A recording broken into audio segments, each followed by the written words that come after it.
Adeline and I had been married for 2 years, having met as coworkers in our 30s. She had always dreamed of starting a family, and after our wedding, she chose to become a housewife. She took on her new role with enthusiasm, managing all household responsibilities, and I felt fortunate.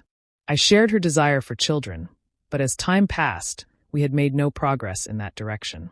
At first, I wasn't too concerned, thinking it might be nice to enjoy more time together before stepping into parenthood. I didn't press the issue. One evening, my colleagues organized an impromptu end-of-year party. It was a last-minute decision, so I called Adeline to let her know. She was incredibly understanding and even offered to prepare something for me to eat later in case I came home hungry. Her thoughtfulness warmed my heart.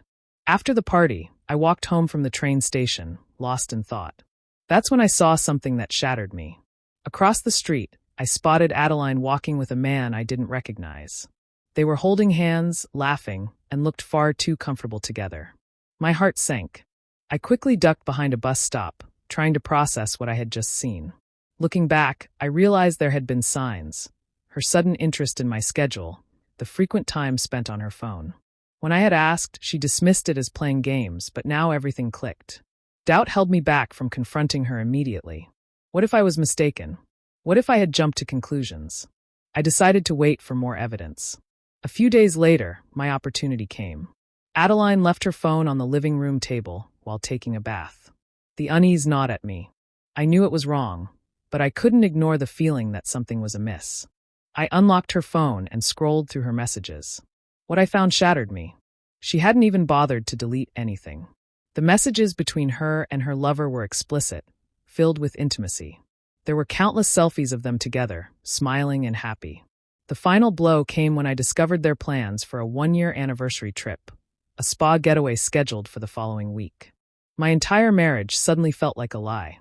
I took photos of everything as evidence, then carefully placed her phone back. That night, I couldn't sleep. I was consumed by thoughts of betrayal, feeling utterly lost. 2 days later, Adeline casually mentioned that she would be going on a trip with her university friend, Alice, the following Wednesday. I already knew the truth. This was the spa trip with her lover. I acted as if I knew nothing, even encouraging her to have fun.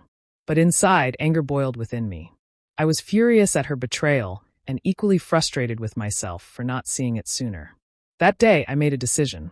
I hired a private investigator to gather more evidence. The day of her trip arrived. She left early, excited and full of energy.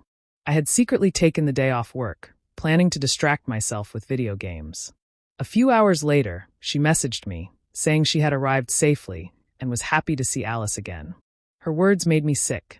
She was away with her lover, yet had the audacity to joke with me.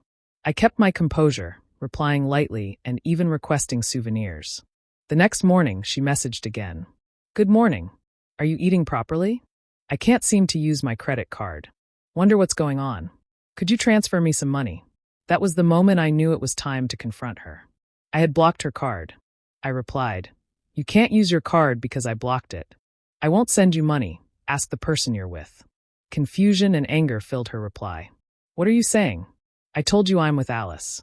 I can't just borrow money from her. Why did you block my card? Did you max it out?" Her attempt to twist the situation was laughable. I calmly explained, "No, that's not it."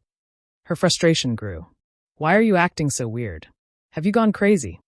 I let out a dry laugh. "You're the one acting weird. Don't you realize what you're doing? Who are you with right now?" A pause. Then she stammered, "I told you I'm with Alice." "Well," I replied, "we had lunch with Alice before we got married. I even exchanged numbers with her. I called her today to wish her a fun trip with you." She had no idea what I was talking about. Silence.